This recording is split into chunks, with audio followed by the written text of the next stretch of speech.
Hello everyone, today we are going to start the chapter number 6 of history, the Great Uprising. Introduction. By the mid-19th century, the British had established themselves as a supreme political party in India. सबसे top पे अगर कोई था political powers में तो वो British थे. A large part of India was under direct British administration, mainly directly था और कुछ part तो था indirect control में था. As the rulers of these areas acknowledged British supremacy, उन्हें अपने आप को Britishers के अंडर डिक्लेयर कर दिया था. The Mughal Empire existed only in the name of the empire. Bahadur Shah Zafar had neither territory nor power. Mughal empire में भी सिर्फ राजा का नाम था, उसके पास कोई टेरिटरी और पावर्स नहीं थी. Battle of Plassey was the first major victory of British in India. After that, the British slowly conquered the whole India and began to exploit it. सबसे पहले Battle of Plassey से winning start की थी, उसके बाद धीरे धीरे पूरी इंडिया को कवर करने लगे. 100 years of British presence in India had made all the sections of Indian society very unhappy. इन पूरे 100 सालों ने इंडिया की सारी सोसाइटीज़ को बहुत अनहैप्पी कर दिया था. The rulers resisted the annexation of the territories. Rulers उनकी territories नहीं देना चाहते थे. The noblemen angered by the loss of their ज़मींदारी, ज़मींदार की ज़मींदारी चली गई थी. The peasants hated the exploitative system of revenue collection. Peasants को revenue collection का system बिल्कुल भी पसंद नहीं था. The tribal people feared a threat of their livelihood. Tribals को अपनी life और livelihood जो customs follow करते थे उनके जाने का डर था. The craftsmen were against the new economic policies. New economic policies के against थे. The sepoys were unhappy as they were treated unfairly by the British officers. और जो सिपाही थे British officers सही से treat नहीं करते थे, इसलिए उनको सही नहीं लगता था. The different sections of society expressed their anger through protest and revolts. सबने revolts protest start कर दिए. Between 1757 and 1856 there were numerous revolts in the different parts of the country. These protests were largely localized, hence the British suppressed them easily. इस time के बीच में बहुत सारे revolts हुए जिनको Britishers ने आसानी से दबा दिया. अब causes of the uprising. The biggest challenge of British authority came in 1857. In this year, the people of India rose up against them. के लिए बिगेस्ट चैलेंज 1857 में स्टार्ट हुआ जब लोग उनके अगेंस्ट में चले गए. The uprising was culmination of accumulated grievances of the people against the tyrannical British rule. सबने अपना गुस्सा, अपने प्रोटेस्ट इकट्ठे कर लिए थे और अब सब मिलकर सामने आए थे. So some of these causes are first economic causes. The main cause of popular discontent was the British policy of economically exploiting India. Britishers India को बहुत ज़्यादा economically exploit कर रहे थे. This affected all the sections of the society. The peasants suffered due to high revenue demands. Peasants से revenue demand बहुत ज़्यादा थी और उनका method of collection बहुत ज़्यादा strict था. The British took away large part of their produce. उनके जो उगाते थे उसका काफ़ी part वो लोग ले लेते थे. इस वजह से उनकी और उनके family की needs पूरी नहीं हो पाती थी. Even when crops failed, they were forced to pay the land revenue. Crops fail हो जाती थी तो भी उनको land revenue pay करना बहुत ज़रूरी होता था. He often borrowed money from money lender to pay it. अब लैंड रेवेन्यू देने के लिए वो लोग मनी लैंडर से लोन लेते थे और कई केसेस में वापस नहीं दे पाते थे और इस वजह से मनी लैंडर्स उनका लैंड ले लेते थे. Once landless the peasant found it difficult to survive. अब जब लैंड नहीं था तो उनके लिए रहना मुश्किल हो जाता था.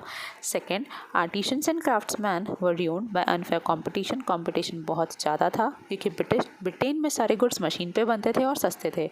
इंडिया में गुड्स हाथ से बनते थे और एक्सपेंसिव थे. दस the British goods were imported into India without any duty. Britain से जो गुड्स इंडिया आते थे उस पर कोई ड्यूटी नहीं थी. People prefer to buy these goods as they were cheaper. So Indian traditional handicraft industries were ruined. लोग सस्ते गुड्स खरीदते थे इसलिए इंडियन हैंडीक्राफ्ट इंडस्ट्रीज को बहुत लॉस हुआ.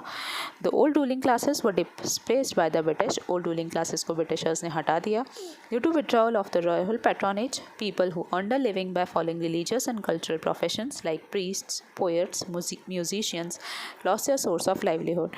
अब जो लोग राजा के दरबार में काम करते थे, म्यूजिशियन का, पोएट का, प्रीस्ट का, उन सब के लाइवलीहुड के लिए उनको पैसे, उनकी इनकम होना कम हो गई और इन सब को भी प्रॉब्लम्स हुई. Second are the political causes. The British policy of annexing territories led to the displacement of ruling class. उन्हें ruling class को हटा दिया.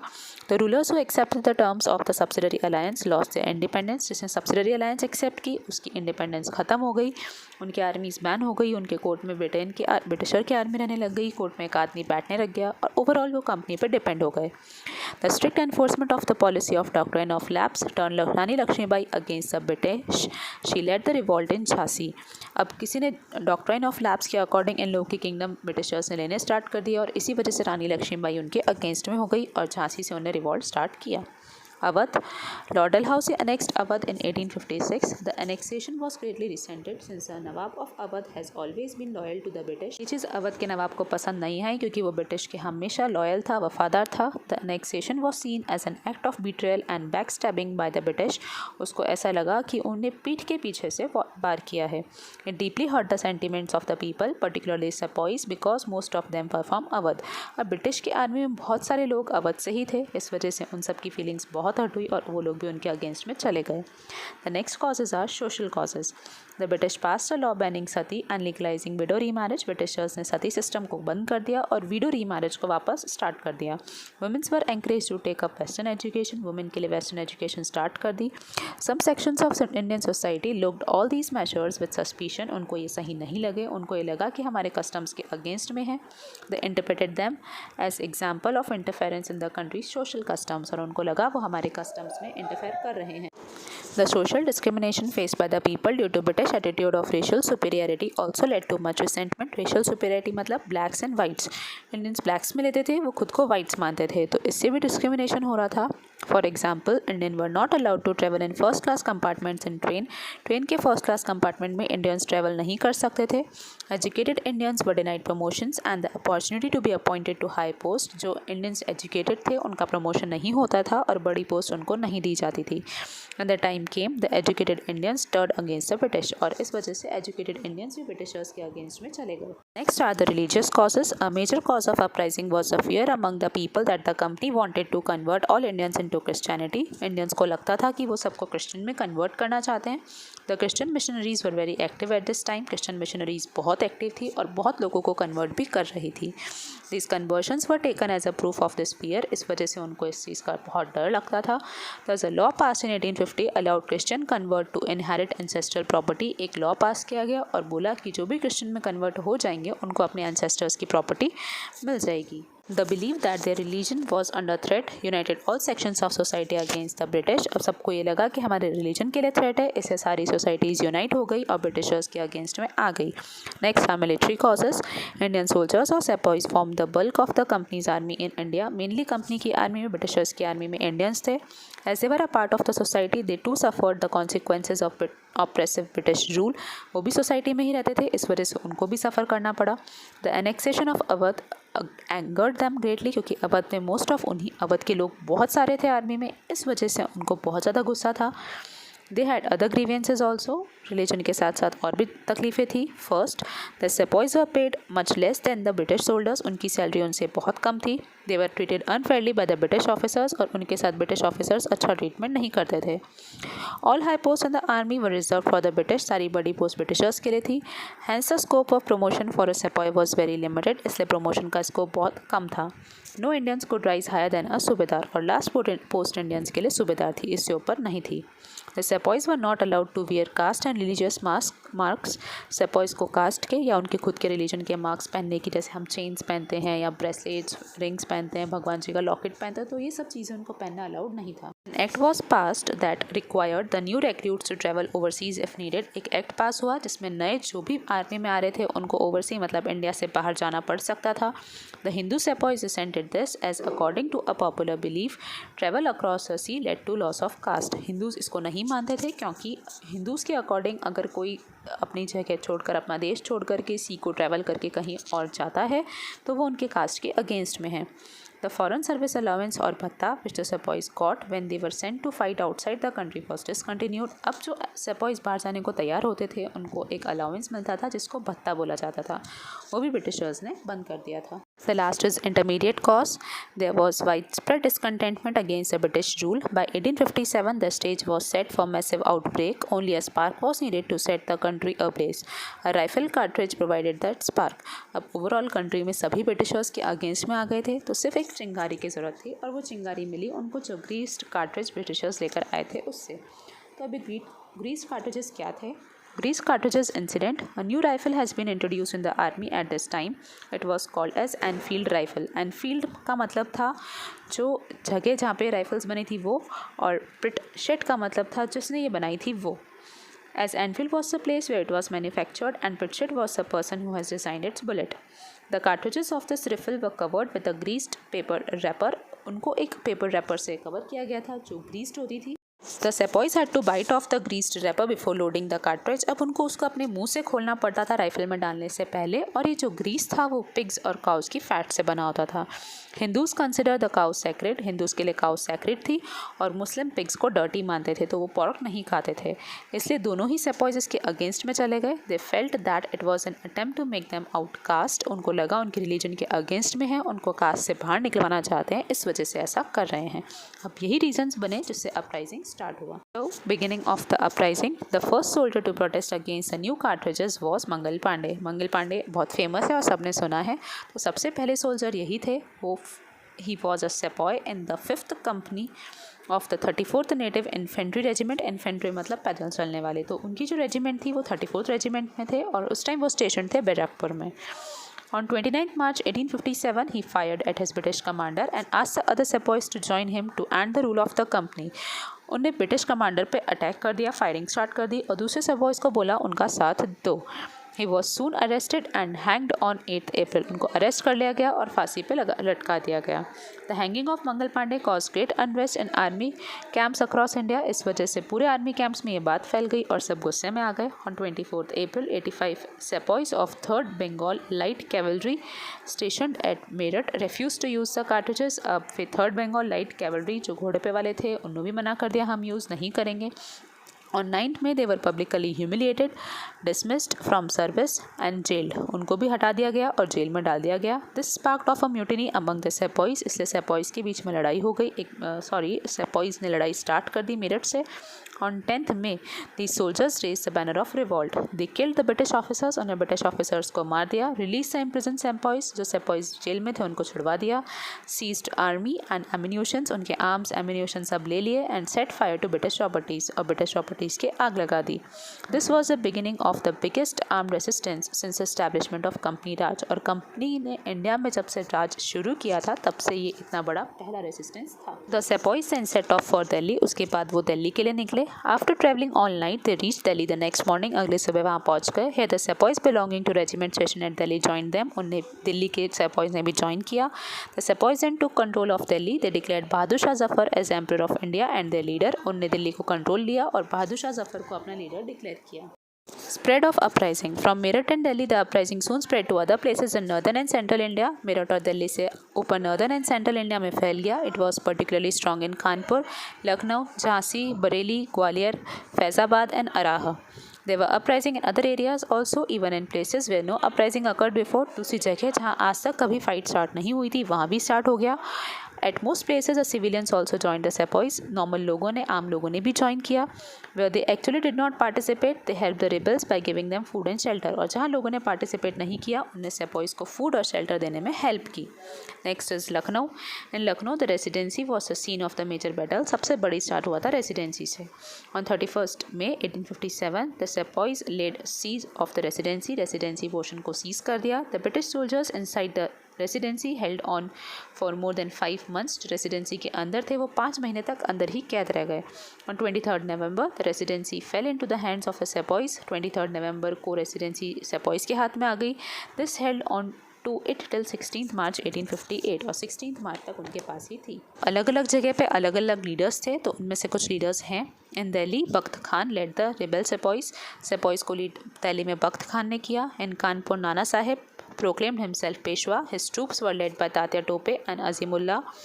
In Lucknow, Begum Hazrat Mahal led the revolt। She was accepted by Maulvi Ahmadullah Shah। हज़रत महल की help मौलवी जी ने की। In Jhansi Rani Lakshmibai challenge the British authority. Jhansi से रानी लक्ष्मीबाई आई। In Bareilly Khan Bahadur Khan led the rebels. In Arrah and other places in Bihar and Jharkhand Kunwar Singh organise the revolt. उनने revolt को ऑर्गेनाइज किया और वही लीडर बने। अब था suppression of the uprising. By mid 1857 it appeared that the rule of the company was over. उनको लगा अब ये खत्म हो जाएगा, at least in north India, especially north India में। The British soon reorganise and fought back. उन्हें वापस रीऑर्गेनाइज किया, लड़ाई वापस शुरू की। One by one they started recapturing the areas they had lost to the rebel sepoys. एक एक करके सारे एरियाज वापस कैप्चर करने स्टार्ट किए। British commander such as Colin Campbell and Henry Havelock were particularly successful. ये दो जने सक्सेसफुल भी हुए।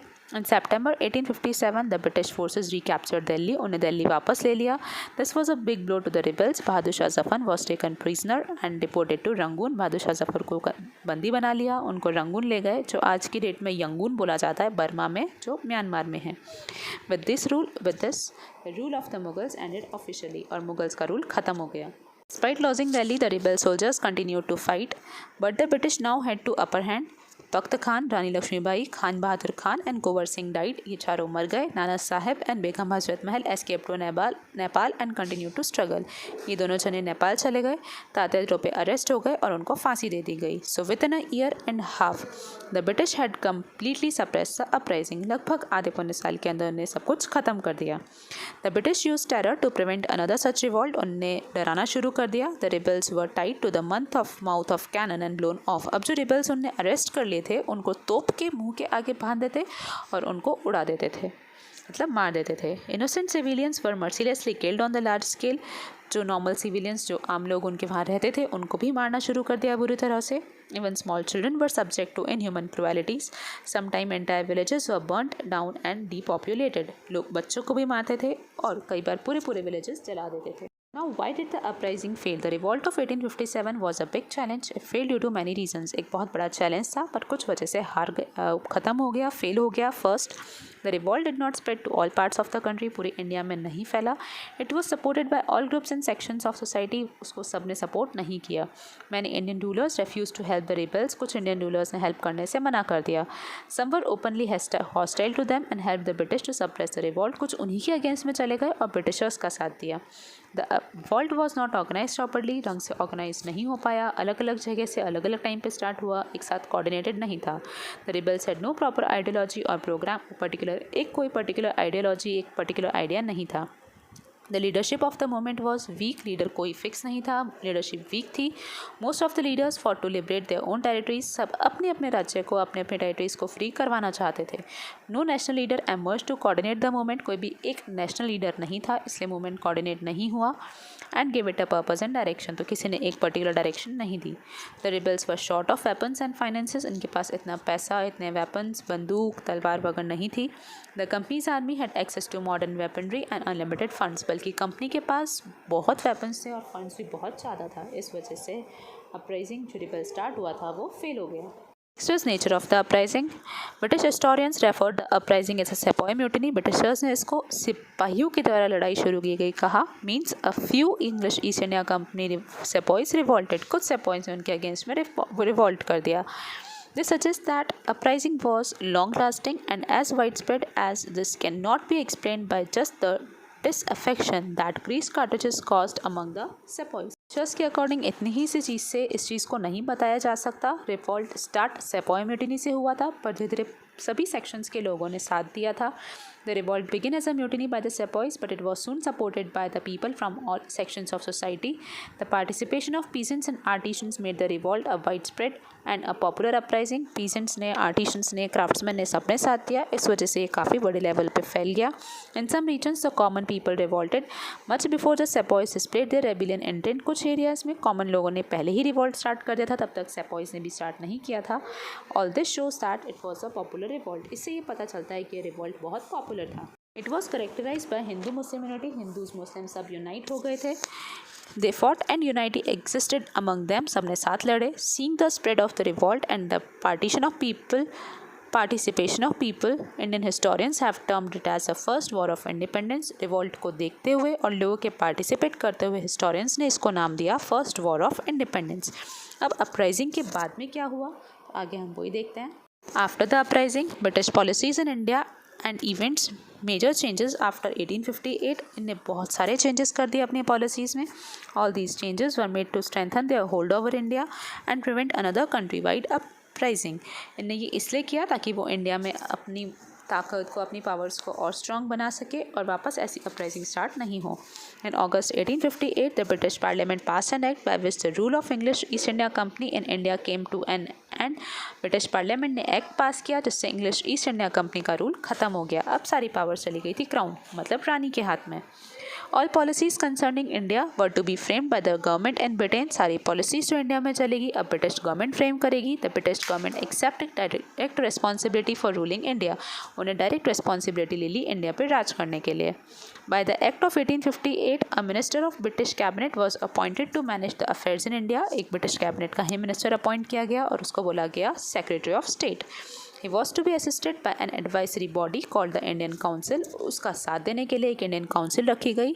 The Secretary of State was responsible to the British Parliament। और जो सेक्रेटरी ऑफ स्टेट था वो डायरेक्टली रिस्पॉन्सिबल था ब्रिटिश पार्लियामेंट को, तो जो भी वो करेगा वो सारी चीज़ें ब्रिटिश पार्लियामेंट को बताएगा। Act of 1858 also made changes in the functioning of the government of India. India की गवर्नमेंट की फंक्शनिंग में भी चेंजेस आए। The government of India would be headed by governor general. India की गवर्नमेंट का head होगा governor general. Since he was appointed by the crown he was given the title viceroy, और उसको viceroy बोला जाता था। He was to be held bye N executive and legislative council. He would report to the secretary of the state in England, और वो सारी reporting देगा secretary of state को, फिर सेक्रेटरी ऑफ स्टेट देगा ब्रिटेन पार्लियामेंट या British government को। Queen Victoria assured the rulers of princely states that the government would not annex their territories। Queen Victoria ने बोला उनकी गवर्नमेंट उनके रूलर्स को बोला उनकी टेरिटरीज नहीं ली जाएगी। They even suppressed the internal revolt to help the rulers to stay in power। उन्हें जो अंदर रिवॉल्ट चल रहे थे उनको भी ख़त्म करने में हेल्प की ताकि रूलर्स वापस पावर में आए। By stopping all annexations, withdrawing the policy of doctrine of lapse and rewarding titles and honors to the rulers, the government tried to make them allies। और इन तरीक़ों को यूज़ करके उन्हें अपना दोस्त बनाना स्टार्ट कर दिया ताकि वो उनके साथ आ जाए। The Queen promised not to interfere in social and religious beliefs and customs of the people। उन्हें बोला कोई भी तुम्हारे social, religious beliefs, customs से छेड़छाड़ नहीं करेगा। But in the name of non-interference, the government stopped supporting social reforms। और इस वजह से उन्हें चेंजेस को लाना बंद कर दिया। The British began to follow the policy of divide and rule। अब उन्हें जो पॉलिसी स्टार्ट की वो थी divide and rule. During the uprising both Hindus and Muslims had fought together. दोनों ने साथ लड़ाई स्टार्ट की थी। ब्रिटिशर्स को उनकी यूनिटी पसंद नहीं आई। They felt that to strengthen their rule they need to divide the two communities. उनको लगा अब हिंदू और मुस्लिम को अलग करना ज़रूरी है।